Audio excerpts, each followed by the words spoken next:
Hello and welcome, my friends. The start of this new week is already jam-packed with some seriously dramatic developments. And can you believe it? They're shooting in Brussels again. This time it was the car of a European Parliament member from Poland, Waldemar Buda. Luckily, he wasn't in the vehicle at the time. According to him, the car was hit with 9 shots from an air rifle. He believes it was a targeted attack. The Belgian police have already launched an investigation into the incident. At this point, it's still unknown whether the attack has a political motivation. Now, let's talk about the United States, because some fascinating news is coming out of the States. It's been announced that the British police are preparing for just about any contingency during President Donald Trump's state visit this week. The security services have developed an incredibly comprehensive operation to maintain law and order and to ensure safety. This plan accounts for practically every possible scenario, which they say publicly. The President of the United States, Donald Trump, is scheduled to arrive in the United Kingdom for a state visit that will last from September 17th through the 19th. This is a very high-profile visit, and they are not taking any chances. I'm Andrew Meet Rich. I used to work inside a state-run media outlet, saw how stories were twisted to fit the narrative, and I walked away. Now I'm independent. I speak freely, and I tell you what really matters. If you find this conversation valuable, if you feel like you're getting the unfiltered truth, please take a second to hit that like button and subscribe. It helps this channel reach more people who are searching for the real story. And if you're feeling generous, consider becoming a channel sponsor. It's a personal way to support this work and make sure these conversations can continue. Now let's swing back to Europe, but with a US connection. At almost the same time as the Brussels incident, but in a completely different context, over in Dortmund, Germany, another shocking incident happened at the central train station. According to federal police, a patrol noticed a scuffle between a taxi driver and a passenger around 2 a.m. When the officers tried to mediate the conflict, the suspect attacked them. He was throwing punches and kicks. Of course, they took him down to the ground and put him in handcuffs. But that was just the beginning. He then spit at the police officers and bit one of them on the finger. He bit down so hard that the officer had to be taken to the hospital. The man was taken to the station. On the way, he continued to hurl insults, tried to break free, and even kicked an officer, injuring his own knee in the process. He was then taken to the hospital where medics treated him. After the attacker calmed down, they decided to release him. You heard me right. He was released. But the minute he was free, he attacked the officers again and was once again taken to the ground and had to be taken back to the hospital. The most bizarre part of all this is that even though the bitten officer was hospitalized, according to law enforcement, there were no grounds for the biter's arrest. That's a strange turn of events, isn't it? While we're talking about US politics and international relations, let's pivot to some interesting messages from President Donald Trump. He was asked by reporters if he had a message for Israeli Prime Minister Benjamin Netanyahu regarding the strikes that the Israelis carried out last week against the leaders of a criminal group in the Qatari capital. Donald Trump responded that his message was that they should be very, very cautious. He added that his message to Israel was that they have to do something about the criminals, but that Qatar is a major ally of the United States. He also announced that he was unhappy with Israel's strike on the Qatari capital, calling it a unilateral action that is not in the interests of the US or Israel. Meanwhile, US Secretary of State Marco Rubio will visit Qatar tomorrow. Before that, he met with Israeli Prime Minister Benjamin Netanyahu. They also visited the Western Wall in Jerusalem, where Marco Rubio, wearing a kippah, joined Netanyahu in prayer at the holy site, along with the US ambassador to Israel. During his visit to Jerusalem, the US Secretary of State affirmed the US government's unwavering support for Israel in achieving its goals in the war in the Gaza sector. But when speaking with journalists before his flight to Israel, Rubio emphasized that Trump was unhappy with the strikes in Qatari territory. Despite this, he said Washington will continue to support Israel. It's a complicated and tense situation, wouldn't you say? Let's leave all that complex, troubling news for a moment. There are some interesting, if bizarre, stories out there too. This is hard to believe, but a mass brawl broke out on a flight from Tel Aviv to Bucharest.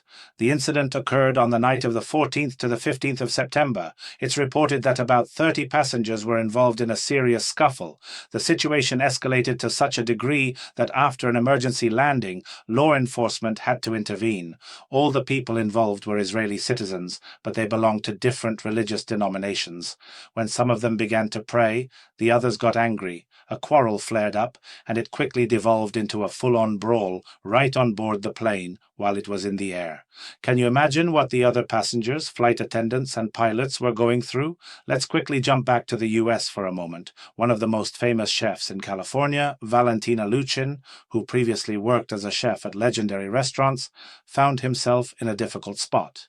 His establishments closed due to bankruptcy a few years ago, and the chef ran into serious financial problems. In an attempt to solve them, he did something unprecedented in his life. In 2018, this master chef robbed a bank branch, threatening the staff with an air pistol. In his defense, the chef stated at the time that he was in financial need and the problem had to be solved. But after that first bank robbery, his name disappeared from all the restaurant reviews.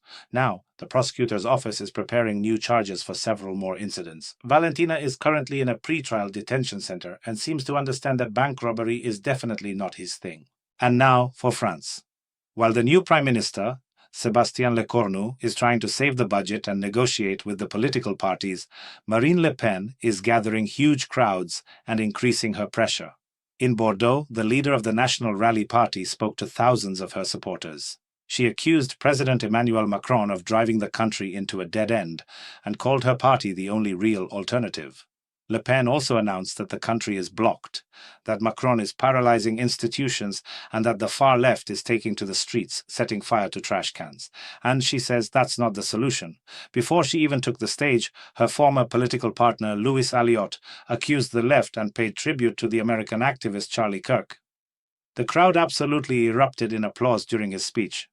Meanwhile, Prime Minister Sébastien Lecornu is conducting incredibly difficult negotiations, trying to unite the right and the moderate left for the budget for next year, 2026. But Le Pen is giving him no room to maneuver. She also accused Macron of changing prime ministers like he changes gloves just to hold on to power, despite his plummeting approval ratings. And she's again demanding early elections. In turn, her ally Jordan Bardella stated, "We are not for sale like the socialists. We are different." And the crowd was chanting, "Macron resign, Macron resign." In private conversations, Marine Le Pen reportedly compared Macron's alliance with the socialists to a kiss of death. But for now, Le Pen has a problem of her own. As you know, she has been temporarily suspended from elections due to embezzlement charges. She has an appeals court hearing in January. She completely denies everything. Le Pen is making it clear she isn't going anywhere. And France is preparing for a new day of strikes across the entire country for September 18th. The Minister of Transport has warned of a black day for the sector and the possibility of major problems. Among railway workers alone, 4 unions are planning to strike. The Union for Aviation Sector Workers is also calling on its members to join the strike. But that's not all. The majority of education worker unions are also planning to join, stating that they are not only protesting against the planned austerity measures, but also demanding a response to the significant and growing problems in schools. The unions for the pharmaceutical and energy sectors also have their own demands. In short, no one in France is happy anymore. Everyone is ready to go on strike. Finally, a very busy topic of discussion today is the recent event at the Vatican. More than 80,000 people attended an unusual concert held in St. Peter's Square, which concluded the Human Fraternity 2025 World Meeting. People were astonished by a drone show.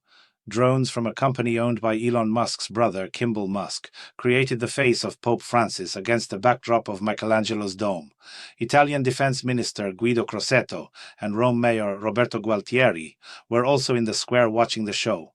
It was a clear signal that the Vatican is trying to keep up with the times, and everyone took notice. Famous artists also performed, but the unique choreography of light and drones, inspired by images from the Sistine Chapel, truly made a huge impression. And with these moments of information for today, I'll leave you with this. What do you think about all that's happening? Let me know in the comments. I wish you all a peaceful sky, and I'll see you again tomorrow.